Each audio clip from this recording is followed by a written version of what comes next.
Let me tell you how to use our red wheel cleaner. This is the Pro line from ZOLLEX.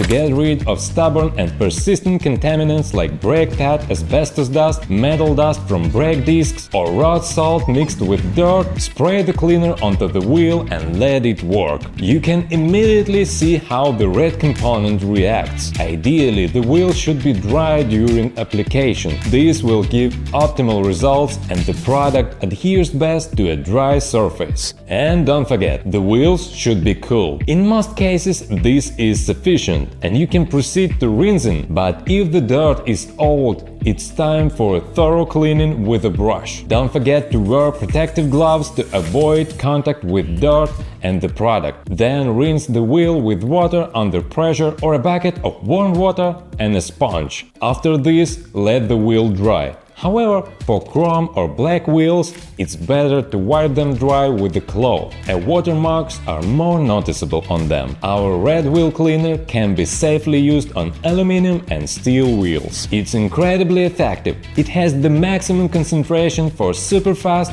cleaning and a professional red component that reacts with embedded metal particles. It's very easy to bring back the wow effect to your car as wheels get dirty unnoticed. But once you clean them, you're amazed. Is this really my car? I'm not praising this product, I'm just telling it like it is. As they say, clean wheels seal the deals.